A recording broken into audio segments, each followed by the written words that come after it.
नमस्कार।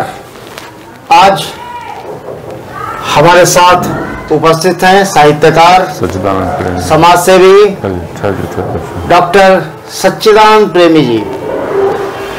सौभाग्य की बात यह है कि डॉक्टर साहब अपनी पत्रिका के मार्गदर्शक भी हैं, सलाहकार मंडल में हैं, शीर्ष पे हैं और इनके ही मार्गदर्शन में पत्रिका पिछले 11 वर्षों से लगातार प्रकाशित हो रही है। आज चाहेंगे कि डॉक्टर साहब इस पे बताएं, ये 11 वर्षों का जो सफर पत्रिका का रहा, उसमें आप क्या कहना चाहेंगे? बहुत बहुत धन्यवाद राकेश जी। यह पत्रिका का प्रकाशन एक बहुत ही दुरूह कार्य है और इसका दर्द महावीर प्रसाद द्विवेदी से लेकर अर्वाचीन संपादकों तक भोगा है और उसके बाद पत्रिका में जो कष्ट है, पीड़ा है और जो तड़प है, उसके लिए बेचैनी है, उन सबों से उन लोगों को गुजरना पड़ा है। आप उसी परंपरा में हैं जिस परंपरा में महावीर प्रसाद द्विवेदी जी थे। पत्रिका निकालना इसमें कई कारक हैं और पत्रिका निकालना उन सभी कारकों पर निर्भर करता है।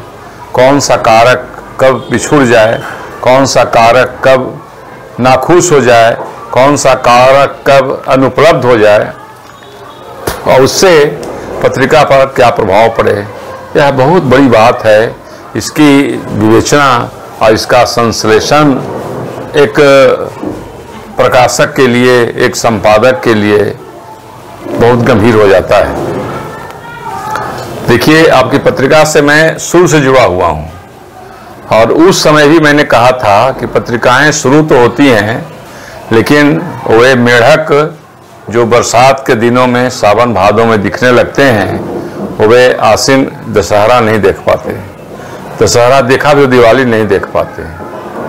इसीलिए जो दसईं का कष्ट भोगता है वह सोहराई का आनंद प्राप्त करता है। मैंने कहा था, मुझे याद है, और आपने चैलेंज किया था कि इसको दिखला देंगे कि पत्रिका कैसे निकलती है और निकलती रहेगी, अवाध गति से निकलती रहेगी। ये तो आपने सिद्ध कर दिया। मैं तो वहां हार गया और आपने सिद्ध ही नहीं किया, बल्कि बार बार आप सलाह भी लेते रहे, पूछते भी रहे, मार्गदर्शन लेते रहे और कई लोगों का सहयोग मिला, कई बड़े लोगों का आशीर्वाद मिला। आपके तो पूज्य पिताजी खुद आशीर्वाद के भंडार थे। उनका आशीर्वाद, उनका हाथ आपके माथे पर है। इसी कारण से यह पत्रिका उत्तरोत्तर विकसित हो रही है और सराहनीय निकल रही है, प्रशंसनीय निकल रही है। राकेश जी, मैं क्या बताऊं आपको, यह पत्रिका का अंक जो नहीं मिलता है तो मुझे खलबली होने लगती है और लगता है कि मेरे पुस्तकालय में कुछ छूटा हुआ है, कुछ अंश की रिक्ति रह गई है। और अब उस रिक्ति को पूरा करने के लिए आपको फोन भी करते हैं, पटना भी आते हैं, आपको बुला भी लेते हैं। आप तो बड़ी सरलता से आ जाते हैं, आपका स्वभाव इतना सरल मृदुल है कि कुछ कहना ही नहीं है। और उसके बाद आप उसकी पूर्ति करते हैं तो किस आनंद की प्राप्ति हमको होती है, राकेश जी, मैं नहीं कह सकता हूं। यह पत्रिका इतनी संग्रहणीय हो रही है, इतने अच्छे अच्छे लेख इसमें आ रहे हैं और सबसे बड़ी बात, लेख तो सब पत्रिका में आते रहते हैं, सब पत्रिका संग्रहणीय अपने अपने स्थान पर होती है, लेकिन जो भारत की रीढ़ है, भारत की परंपरा है, भारत की मर्यादा है, भारत की शिक्षा है, भारत की वैदिक संस्कृति है, भारत के वैदिक संस्कार हैं, उन सबों को लेकर आप चलते हैं और उन सबों का लेख इसमें प्रबलता से छपता है, उन सबों का लेख इसमें प्रमुखता से आता है, हृदय गदगद हो जाता है। आज ऐसी पत्रिका बहुत आवश्यक है। इन पत्रिकाओं की बहुत आवश्यकता है आज, ऐसे जो वैदिक साहित्य को उजागर करे, वैदिक भाषा को उजागर करे, वैदिक संस्कार, वैदिक संस्कृति, हमारी भारतीयता को स्थापित करे, पुनर्स्थापित करे। इसमें मैं देखता हूँ राकेश जी, आपने बहुत प्रयास किया है, बहुत मेहनत करते हैं और अंत में मैं देखता हूँ कि यह पत्रिका उसके योग्य बनती है। यह बड़ी प्रशंसनीय प्रयास आपका है, बड़ी सराहनीय प्रयास का आपका है। मैं निष्पक्ष भाव से कहता हूँ, शिकायत भी आपको मैंने की है, इसमें कमी है वो बताया है, अच्छाई भी बताया है, तो अब कमी खत्म हो रही है, समाप्त हो रही है, अच्छाइयाँ इसमें आ रही हैं और यही कारण है कि उत्तरोत्तर 11 साल तक पत्रिका निकलना मामूली बात नहीं है। पत्रिका 11 साल तक लगातार निकले, इस कंडीशन में, इस शर्त पर निकले कि हम भारतीयता को नहीं छोड़ेंगे, यह बहुत बड़ी बात है। दूसरी बाधा इसमें आती है कोष की। अब कोष कहाँ से करते हैं भाई, हमें तो कोई सहायता नहीं दी आपको, लेकिन कोष की व्यवस्था कहाँ से करते हैं। लेकिन कोष की व्यवस्था भी बहुत अच्छी होती है, कहा कि पत्रिका का कलेवर जो है यह दिनों न दिन बढ़ता जा रहा है, अच्छा होता जा रहा है। कागज उगज बहुत अच्छा इसका है, लगता है कि 80 GSM कागज इसमें लगता है, लगाते होंगे आप, है बहुत अच्छा इसमें। और कहीं से जहाँ छपता है उस प्रेस को मैं बहुत बहुत धन्यवाद देता हूँ कि बड़ा साफ सुथरा अंक निकालता है। अब उसका फॉन्ट बहुत अच्छा होता है, कहीं से कोई दोष नजर नहीं आता इसमें। हाँ, यह नहीं है कि मैं प्रशंसा कर रहा हूँ आपकी, मैं सच्चाई कर रहा हूँ। और सच्चाई में है कि थोड़ा सा कहीं दर्तनी की गलती उलती होती है तो थोड़ा सा प्रेस में हो जाती है और बड़ा मेहनत करके, लेकिन देखा है आपने उस दर्तनी गलती बहुत कम इसमें है। और बहुत अच्छे ढंग से इसका किया, सजावट बहुत अच्छी इसकी है। और पता नहीं कौन बनाते हैं, आपके अपने बनाते हैं, आप तो बड़ा कलाकार ही हैं। इसमें गणेश जी की मूर्ति, या फिर जिसमें परशुराम जी की मूर्ति, या फिर जगन्नाथ जी की मूर्ति, फिर कृष्ण की मूर्ति, यानी क्या समय के अनुसार किस समय में कौन सा निकलना चाहिए, किस समय में किसकी प्रवणता है, किसका स्थान है, किसका समय है, उसके अनुसार आप इसका कलेवर देते हैं। यह विशेषता है इसकी। एक तरफ जितने भी पत्रिकाएं आपने देखी, उस समय जब आपने कहा था कि धर्म पे चलना बड़ा मुश्किल है, सभी पत्रिकाएं राजनीति से प्रेरित होती हैं, और आपकी पत्रिका राजनीति से बहुत दूर है। यही तो विशेषता इसकी है कि राजनीति का संस्कार इसमें नहीं आया है, राजनीति की अपकृति इसमें नहीं आई है। और देखिए है कि पैसा तो सत्ता के पास सुख होता है, सत्ता के पास अधिकार होता है, सत्ता के पास कर्तव्य कुछ नहीं है। लेकिन सत्ता जो है, सत्ता अपने आप में, उसके आसपास रहना बड़ा अच्छा लगता है, शासन प्रशासन कीर्ति गुण अच्छा लगता है। उसके बिना सहयोग के, अब बिना उस पर विचार किए हुए आपने जो निर्बाध गति से इसको निकाला है, यह प्रशंसनीय कार्य है। ये सब आप लोगों के सहयोग का है। हाँ, सहयोग रहे ना रहे, लेकिन मेहनत तो आपकी है इसमें, मेहनत झलकती है आपकी।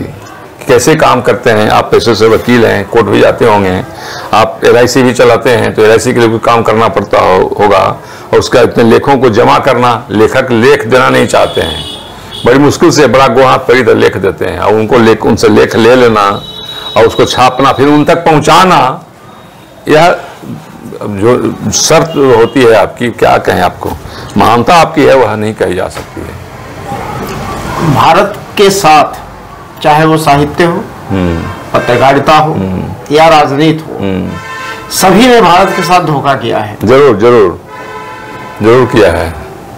जो भी भारत की हकीकत थी उसे नहीं दिखाकर दूसरे लोगों को महिमा मंडित किया गया।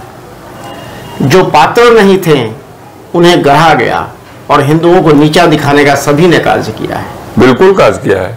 इंग्लैंड में जो इतिहास पढ़ाया जाता है, उसमें पढ़ाया जाता है कि महाराणा प्रताप के समय में अकबर नाम के एक राजा थे, लुटेरा थे। हाँ, जो कहिए।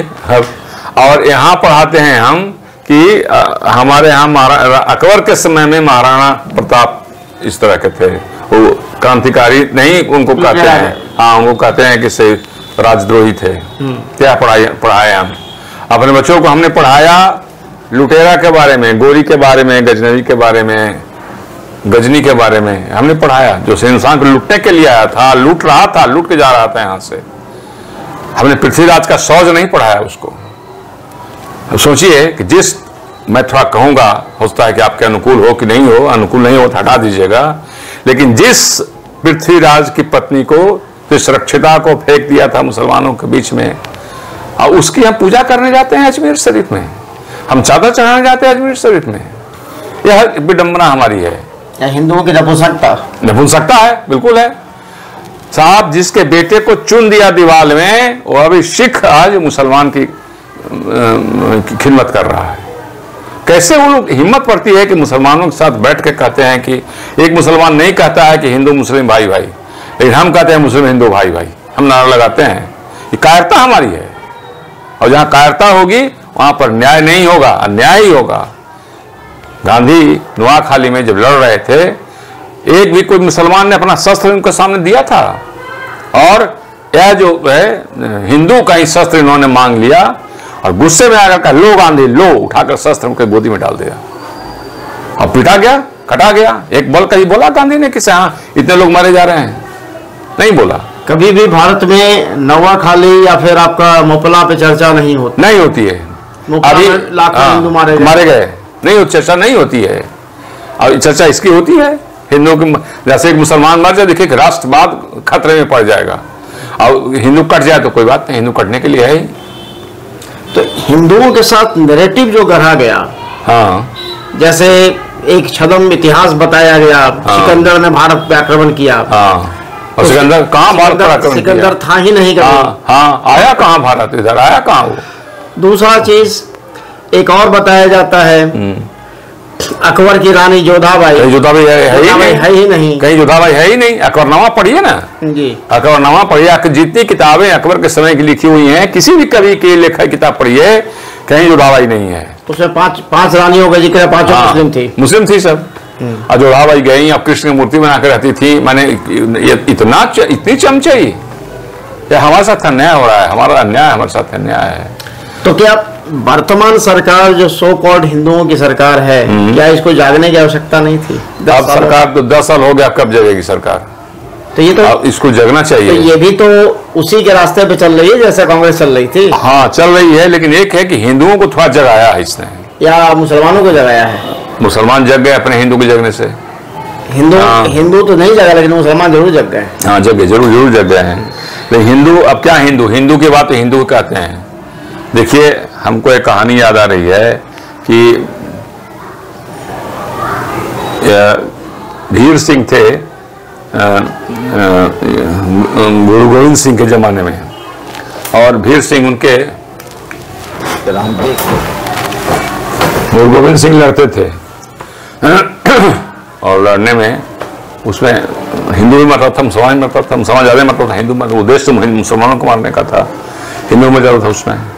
तो वीर सिंह को था कि रात में कब्र खोद करके, धर्म को बड़ी पक्का थे, धर्म को पालन करते थे, तो कब्र खोद करके सही मुसलमानों को कब्र में सुला दो, हिंदू मर गए उनका हिंदू रीति रिवाज, सनातन रिवाज से दाह संस्कार कर दो। तो एक दिन 100 को से अधिक मार दिए। लौटे, कहा 2-4 दिन आराम करेंगे, अब तो खाली नहीं है मैदान लड़ने के लिए। सुबह में भीर सिंह पहुंच गया, मैदान खाली हो गया। कहा, कैसे भीर सिंह तुमने कैसे कर दिया इतना संस्कार रे? जो रात भर में 3-4 कब्र खोद पाए, 3-4 कब्र सुला दिया, और बचे उन लोगों को, सब हिंदुओं के साथ एक साथ अग्नि संस्कार कर दिया, दाह संस्कार कर दिया। कहा, अरे वीर सिंह, तुमने ऐसी गलती की कि वे सब कभी इसका प्रायश्चित सनातन धर्म नहीं कर, हिंदू नहीं कर पाएगा। कहा कि वह जो जन जिसका संस्कार अग्नि संस्कार हो गया हिंदू रीति रिवाज से, वह हिंदू घर में जन्म ले लेगा, और चूंकि है मुसलमान तो काम मुसलमान वाला करेगा। वैसे लोग हिंदू होकर के ही मुसलमान का पृष्ठ पोषण कर रहे हैं। अब इतना काफी है समझने के लिए कि आप समझ सकते हैं। हमने जो लिखा था, हिंदू भी होने लगे दफन, अब जलने को शमशान नहीं। बिल्कुल आपका है, हाँ, जलने को शमशान नहीं लिखा, बिल्कुल सही लिखा था आपने। बहुत अब ये कलम कभी कभी चलती है, बड़ी अच्छी कविता वो गलती है और थिरकती है कागज पर। अब आप कब उसका प्रयोग नहीं करते, कब समय के काम हम समझते हैं, समय नहीं मिलता है, लेकिन वह बहुत अच्छी कविता थी। तो स्थिति तो आज यही है। तो भारत के साहित्यकार, भारत के राजनीतिज्ञ, भारत के वकील कब जागेंगे? भारतीय, यही तो जगाना है। ये कैसे जगेंगे, ये जगाना इनको है। साहित्यकार भी आजकल सबसे ज्यादा चापलूस हो गए। साहित्यकार हैं कहाँ? साहित्यकार तो कांग्रेसिया हो गए हैं, कम्युनिस्ट पार्टी के हो गए हैं, भाजपा के हो गए हैं, फलना के हो गए हैं, और सब लिखते हैं। कहीं कोई आग उगलता है, कहीं डरते डरते वो आग को हटाने का काम करता है, इसके सिवा काम नहीं कुछ हो रहा है। जो पहले आंदोलन चल रहा था जिस तरह का 47 के पहले का आंदोलन, वह निराला लिखा, क्या लिखा हुआ है, वीणा वादनी वरदे वरदे वीणा वादनी वरदे। अब उसने सरस्वती की वंदना के पीछे एक अपनी दर्द उगला, और वह दर्द था भारत की स्वतंत्रता का दर्द था। पढ़िए उसको, भारत की स्वतंत्रता का दर्द था उसमें भारत की व्यथा थी, लेकिन सुनने में लगता है सरस्वती वंदना है। जितने भी कहीं कोकिल बोलो तो क्या गाती हो, चुप क्यों रह जाती हो, कोकिल बोलो तो क्या उसमें दर्द है। देवी जी ने लिखा था एक चैती, उसमें रोज रोज बोले रामा घोर बिनु सरवा, आज का है बोले धरतिया हो रामा, कोयल मीठी बोलिया। अब जैसे इसमें लगता है कि चैती है और कुछ श्रृंगार के पद है, इसमें श्रृंगार नहीं है, दर्द है, बेचैनी है। इस स्थिति में ऐसे लोग लिखने वाले थे, लिख रहे थे। और आज ऐसा कोई लिखने वाला नहीं है जो राष्ट्रवादी होकर लिखे, राष्ट्र के बारे में लिखे। बहुत कम लोग ऐसे हैं, आज भी हैं, कम लोग ऐसे लिख रहे हैं। आप इस चीज को मानते हैं कि 1947 के बाद से आज तक भारत में कोई राष्ट्रवादी नेता पैदा नहीं लिया? देखिए, तो राजनीतिक हो जाएगी, और राजनीतिक में हम तो आचार्य कुल के राष्ट्रीय अध्यक्ष भी रह चुके हैं, इसलिए राजनीति की बात नहीं, राष्ट्र की बात पूछ रहा हूं। हाँ, मैं राष्ट्र की बात, राष्ट्र के लिए क्या किसी नेता ने राष्ट्र धर्म का पालन किया? यह बात कहें कि राष्ट्र धर्म का पालन नहीं हो रहा है। 47 के बाद जन्म लेने वाले लोगों में से ऐसे कुछ लोग हैं, भाजपा में कुछ लोग हैं, कुछ लोग कांग्रेस, कब क्या कहें कांग्रेस की बात, किसी पार्टी का हम क्या कहें। सब तो राष्ट्र के लिए कोई नहीं सोच रहा है, सब अपनी गद्दी के लिए सोच रहा है। चुनाव हुआ और एक साल चुनाव की समीक्षाएं बीत गया, दूसरा साल से अगले चुनाव की तैयारी शुरू हो जाती है। अब हमारी गद्दी कैसे रहेगी, उसी इर्द गिर्द घूमते रहता है। शायद सत्ता पार्टी वाला अपनी गद्दी बचाने के लिए, और सत्ता से विहीन लोग उसको काम नहीं करने देते हैं कि कुछ काम करे, वो गद्दी पर बराबर अंकुश लगाए रहते हैं, तीखे नजर रखते हैं। तोड़ फोड़ के ऐसी चलती है। मन से मन मतभेद तो होता है, ये मन भेदी हो जाता है। तो ऐसी स्थिति में राष्ट्र का कल्याण तो नहीं हो रहा है। बात सही कह रहे हैं आपके, राष्ट्रवादी नेता हो जो राष्ट्र के लिए सोचे। इसलिए हमको तो लगता है, हमने एक बहुत बड़ा दिया था प्रोजेक्ट पहले, हर एक नेता को पहले राष्ट्र की सेवा करनी चाहिए, कहीं ना कहीं सेवा करे, वो सेना में रहना चाहिए, जाके बॉर्डर पर 6 महीना रह ले और 6 महीना की जिंदगी बॉर्डर पर गुजारे, तो वहां उसको अंक दिया जाए। वो भी नहीं बॉर्डर जाके खाली खा कर सो जाए, सो नहीं, बॉर्डर पर सैनिक के साथ काम करे। और सैनिक के अधिकारी नहीं, उसके नीचे वाले सब जो हैं सैनिक हैं, वो रिपोर्ट दें कि हाँ ये ठीक काम किया, ऐसा किया है, तब उसको देश को चुनाव लड़ने का अधिकार है। इसने मैंने तो प्रधानमंत्री जी से आग्रह किया था कि भारत के प्रत्येक नागरिक कम से कम 5 साल सेना में बिताएं, उसके बाद ही कहीं नौकरी करें या जो करें। बिल्कुल ठीक। अग्निवीर की बात चली, इतना हंगामा हुआ कि अग्निवीर तो योजना ही गलत है। हम इसको ठीक मानते हैं, इसलिए गलत योजना है। सावरकर जी ने कहा था, हिंदुओं का सैनिकरण, सैनिकों का हिंदूकरण। आप दुष्टों के हाथ में शस्त्र पहुंचा रहे हैं तो आप तो देशद्रोह का कार्य कर रहे हैं। बिल्कुल बिल्कुल, दुष्टों के हाथ में शस्त्र नहीं पहुंचाना चाहिए, बात सही है। और भारत तभी तक भारत है जब तक यहाँ हिंदू सुरक्षित हैं। सुरक्षित है, सही बात। तो आप अग्निवीर के नाम पे सभी को पहुंचा रहे हैं शस्त्र। अग्निवीर हम उस उद्देश्य से नहीं, हम इस उद्देश्य से कह रहे हैं कि अगर कोई अग्निवीर के ट्रेनिंग लेता और भारत सरकार अगर विज्ञप्ति निकाले होती कि हम ट्रेनिंग देंगे आपको, 1 साल 2 साल जितना ट्रेनिंग करना है ट्रेनिंग कीजिए, इसमें इतना पैसा लगेगा, तो उस ट्रेनिंग के लिए और उसके बाद सेना में बहाली होगी, शर्त यही रहती, तो उसके लिए लोग पैसा खर्चा करके ट्रेनिंग करने जाते हैं। आराम से अच्छी चुनाव होता है, कहते हाँ चुनाव हो गए ट्रेनिंग के लिए, और पैसा घर से देकर ट्रेनिंग करते वो लोग। लेकिन आज सरकार ट्रेनिंग दे रही है तो उसका लोग मजाक उड़ा रहा है, समझ ही नहीं रहा है। सरकार 2 कार्य यदि करते हैं तो नेता भी राष्ट्रवादी हो जाएगा और सेना भी सुधर जाएगी। नेताओं को किसी भी प्रकार की सुविधा देना बंद कर दे, एक भी सुविधा नहीं, पेंशन नहीं, कुछ नहीं, तो उसके बाद फिर वही आदमी चुनाव में जाएगा जो राष्ट्रवादी होगा, जिसको राष्ट्र। बिल्कुल सही बात है। हमको भी लगता है राकेश जी कि जब हम अर्थ ले रहे हैं, पैसा ले रहे हैं, तो हम नौकरी करने लगे। और नौकरी में जिस तरह से एक अधिकारी, एक कर्मचारी अपने वेतन के लिए प्रतीक्षा करता है, उस तरह से नेता प्रतीक्षा करते हैं। तो चुनाव में आप देखिए ना, चुनाव में प्रत्येक चुनाव में लोग करोड़ों खर्च करते हैं। क्यों खर्च करना है? इसीलिए क्यों अपने लिए पैसा, बिल्कुल अपने लिए खर्च कर रहे हैं, आपके लिए खर्च नहीं कर रहे हैं। तो वैसे नेताओं से बंद होना चाहिए, नेताओं का वेतन बंद होना चाहिए, सुविधा नेताओं को दीजिए, जाने आने की सुविधा हो, फोन करने की सुविधा हो। अजी कितना कितना पैसा खर्चा होता है टेलीफोन पर उन लोगों का, आम लोगों का। अरब रुपए का खर्च है सभी नेताओं पे।